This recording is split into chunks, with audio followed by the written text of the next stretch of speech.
Hello friends, నమస్తే. SBI కస్టమర్లకు shock. ATM నగదు విత్డ్రా ఛార్జీల పెంపు, కొత్త రూల్స్ ఇవే. స్టేట్ బ్యాంక్ ఆఫ్ ఇండియా తన సర్వీస్ ఛార్జీల జాబితాను సవరించింది. దీనివల్ల ముఖ్యంగా వేరే బ్యాంక్ ఏటీఎంలను వాడే కస్టమర్లపై భారం పడనుంది. బ్యాంకులు ఒకదాన్నొకటి చెల్లించుకునే ఇంటర్చేంజ్ ఫీజు పెరగడమే ఇందుకు ప్రధాన కారణమని ఎస్బీఐ వెల్లడించింది. ఏటీఎం మిషన్ నిర్వహణ ఖర్చు పెరగడంతో ఆ భారాన్ని కస్టమర్లపై బదిలీ చేయక తప్పలేదని బ్యాంకు వర్గాలు పేర్కొంటున్నాయి. దీనివల్ల నిరంతరం నగదు అవసరాల కోసం ఏటీఎంలపై ఆధారపడే మధ్యతరగతి ప్రజలకు ఇబ్బందులు తప్పవు.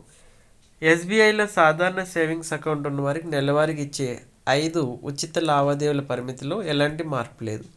అయితే ఈ 5 సార్లు దాటిన తర్వాత వేరే బ్యాంక్ ఏటీఎం నుంచి నగదు తీస్తే గతంలో ఉన్న రూ. 21 ఛార్జీని ఇప్పుడు రూ. 23కి పెంచారు. దీనికి అదనంగా జీఎస్టీ కూడా వర్తిస్తుంది. కేవలం నగదు తీయడమే కాదు, బ్యాలెన్స్ చెక్ చేయడం లేదా మినీ స్టేట్మెంట్ వంటి పనుల కోసం వేరే ఏటీఎం వాడితే రూ. 11 ప్లస్ జీఎస్టీ చెల్లించాల్సి ఉంటుంది. గతంలో ఇది రూ. 10 ఉండేది. ఎస్బీఐ సాలరీ అకౌంట్ ఉన్నవారికి ఇప్పటివరకు వేరే బ్యాంక్ ఏటీఎంలు కూడా అపరిమితమైన ఉచిత లావాదేవీలు ఉండేవి. కానీ ఇప్పుడు ఆ వెసులుబాటు బ్యాంకు రద్దు చేసింది. కొత్త నిబంధనల ప్రకారం సాలరీ అకౌంట్ ఉన్నవారు నెలలో కేవలం 10 సార్లు మాత్రమే ఉచితంగా ఏటీఎంలు వాడుకోగలరు.